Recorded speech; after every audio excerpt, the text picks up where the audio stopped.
So hello guys, आज के FMG की सीरीज़ में पहला वीडियो मैं एफएमजी का ओवरव्यू के बारे में बनाना चाहता हूँ, क्योंकि बेसिकली जो भी न्यू स्टूडेंट अपीयर्स होते हैं उन्हें ये तो मालूम होना चाहिए कि एफएमजी होता क्या है।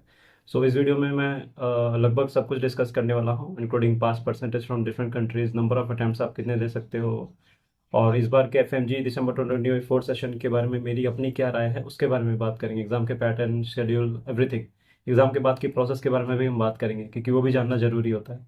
सो बिना किसी देरी के लेट्स गेट स्टार्टेड। तो सबसे पहले हम बात करते हैं बेसिक्स के बारे में। सो एफएनजी का फुल फॉर्म होता है फॉरेन मेडिकल ग्रेजुएट एग्जामिनेशंस।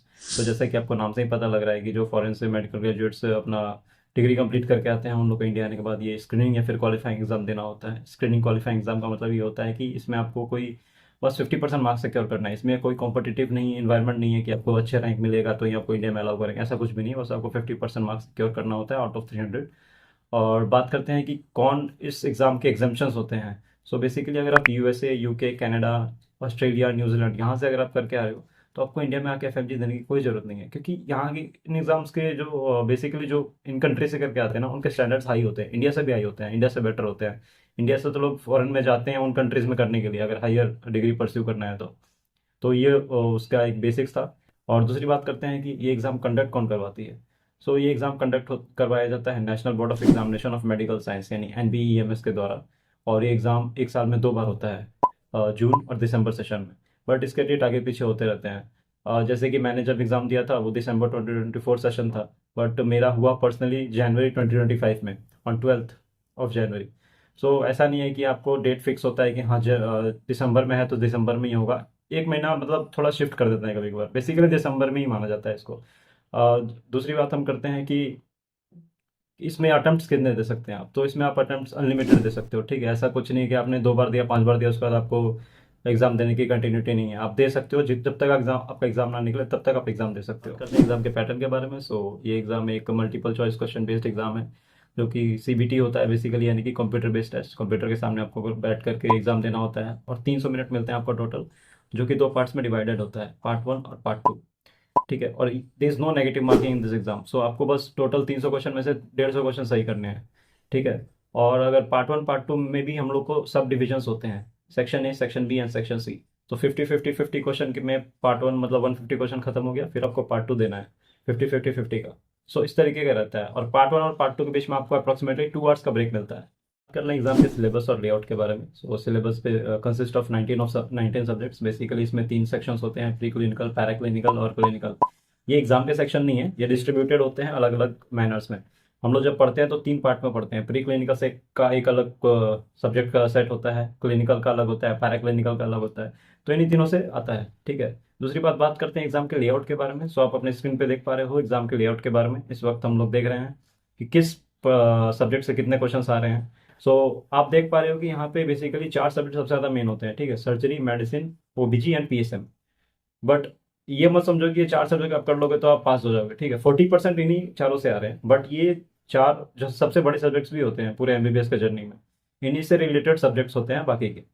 सो अगर आपको एग्जाम में अच्छा मार्क्स सिक्योर करना है तो आपको सारे 19 सब्जेक्ट्स पे कमांड करना होगा। जस्ट पास होने के लिए स्ट्रैटेजी अगर आप पढ़ रहे हो तो एक अलग अप्रोच होता है, लेकिन अगर आपको अच्छा मार्क्स सिक्योर करना है तो आपको सारे के सारे सब्जेक्ट्स करना। बात करते हैं एफएमजी दिसंबर 2024 सेशन के बारे में, जिसको मैंने पर्सनली 211 मार्क्स से क्लियर किया था। सो ये एक मेरा पर्सनल ओपिनियन होने वाला है, सबके अपने ओपिनियंस हो सकते हैं, but this is what most of us felt during giving this exam.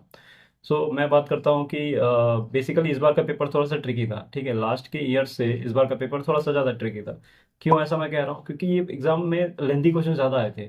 अब देखो, मैं बात करूँ तो मैंने पास में 30 जीटे दिए हैं, लेकिन कभी भी शायद ही कभी ऐसा हुआ हो कि मेरे को टाइम कंस्ट्रेंट महसूस हो रहा हो, मतलब कि लग रहा हो कि हाँ टाइम की कमी है। ये एग्जाम में इतना लेंदी था क्वेश्चंस की, 4-5 लाइन की स्क्रीन के ऊपर जब आप क्वेश्चंस देखते हो ना मोटे मोटे, तो आपको पढ़ने में, कीवर्ड्स ढूंढने में बहुत टाइम लग जाता है। तो ये एग्जाम वहाँ पे थोड़ा सा मेरे को लेंदी लगा, और पैनिक भी कर गया था मैं बीच में, क्योंकि क्या होता है ना, लास्ट में जब आप एग्जाम देते हो तो लास्ट के 5 मिनट आपको रखने पड़ते हैं क्वेश्चंस रिव्यू करने के लिए। सो वो पार्ट मेरे को मिला नहीं पार्ट 1 में। सो बेसिकली मैं बात करूँ पार्ट 1 और पार्ट 2 के डिफरेंस के बारे में। सो पार्ट 1 रिलेटिवली थोड़ा सा बिट ट्रिकियर था, टफ था। This is what I felt and this is most of us who have given this exam felt, ठीक है। लेकिन मैं अगर बात करूं तो एग्जाम के दौरान सिर्फ एक चीज़ का कॉन्फिडेंस था मुझे, क्योंकि मैंने एग्जाम देने से पहले बहुत प्रैक्टिस की थी, ठीक है। ड्यूरिंग माई प्रिपरेशन जर्नी मैंने बहुत सारे क्वेश्चन बैंक सॉल्व किए थे। सो ये एग्जाम आपके सिर्फ नॉलेज ही नहीं, आपके रेजिलियंस को भी चेक चेक करता है। ठीक है, चेक करने का मतलब क्या है कि आप सोच रहे हो कि नहीं मैं सिर्फ नॉलेज गेन कर लूँ और मैं एग्जाम में जा करके निकाल दूँ, ऐसा नहीं होता है। मेरे कुछ दोस्तों ने बहुत मेहनत की फिर भी वो अपना डिजायर्ड मार्क्स अचीव नहीं कर पाए। So F M G really test your knowledge along with how resilient you are in the examination and in the real life scenarios while you are dealing your patients. Passing percentage की बात करें तो आप अपने screen पे देख सकते हो कि हर कंट्री का क्या क्या पासिंग परसेंटेज है। बट ये कोई इंडिकेशन नहीं है कि आप इन कंट्री से ही करोगे तो ही आप सक्सेसफुल हो पाओगे, ऐसा नहीं है। वो आपके पर्सनल एक्सपीरियंस और आपके पर्सनल हार्डवर्क पे भी डिपेंड करता है। तो समझते हैं कि आपने एग्ज़ाम दे दिया, उसके बाद की प्रोसेस क्या है। सो एग्ज़ाम के बाद आपको लगभग 15 दिन के अंदर आपको रिजल्ट मिल जाएगा। वो एक पीडीएफ फॉर्म में आता है, सबके पास आ जाता है। बेसिकली मेरे पास ये जो मेरा रिजल्ट आया था वो एक वीक के अंदर में आया था। मतलब मैंने 12 को दिया था और लगभग 19 तारीख को शाम को मैं जब बैठा हुआ था ऐसे रैंडम तो रिजल्ट आ गया। ठीक है, उस वक्त हमने चेक किया, बहुत खुश थे हम लोग, सब लोग खुश थे। मतलब मेरे सारे दोस्त भी सक्सेसफुल हो गए थे तो उन सब के लिए भी बहुत जेनुइनली हम लोग खुश थे। घर वाले बिल्कुल एकदम अलग ही प्राइड महसूस कर रहे थे। और आप भी दोगे फ्यूचर में तो आपको वो महसूस कर पाओगे कि क्या होता है। दूसरी बात करते हैं कि स्कोर कार्ड की। सो स्कोर कार्ड बेसिकली आपका रिजल्ट आ गया, उसके एक लगभग हम 3 वीक्स के बाद यानी कि एग्जाम के डेट से 1 महीने के अंदर आपको स्कोर कार्ड मिल जाएगा। स्कोर कार्ड क्या होता है, बेसिकली वो एक मार्कशीट की तरह है। उसमें आपका स्कोर लिखा होता है कि आपने कितना मार्क्स सिक्योर किया है और उसमें अपॉइंटमेंट डेट लिखी होती है। ठीक है, तो स्टेप 1 आपका result, step 2 score card, step 3 आपको अपॉइंटमेंट डेट। जैसे फॉर एग्जांपल मेरी बात करें तो मेरे को 5 मई का इस बार डेट मिला है, तो मेरे को 5 मई को दिल्ली जाना है और वहाँ पे पासिंग सर्टिफिकेट कलेक्ट करना है।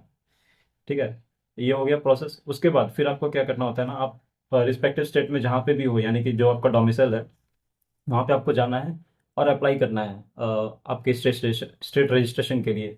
सो इंटर्नशिप के लिए आप अप्लाई करोगे, उसके बाद आपको 1 या 2 साल की इंटर्नशिप मिलेगी। ठीक है, 1 साल तो बेसिकली एक प्रोटोकॉल है, 1 साल ही देनी चाहिए सबको, लेकिन 2 साल किनको मिलती है, उनको मिलती है जिन्होंने लास्ट के 5th या 6th ईयर में कभी ऑनलाइन क्लासेस अटेंड की हो।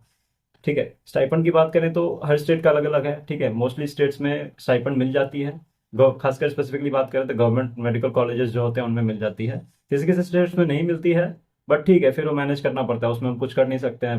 गवर्नमेंट के अगेंस्ट तो जा नहीं सकते हैं, जो रेगुलेशन है गवर्नमेंट ने एक्चुअल में सुप्रीम कोर्ट ने बोल रखा है कि सबको स्टाइपेंड देना है, बट वो कॉलेज टू कॉलेज और स्टेट टू स्टेट वेरी करता है।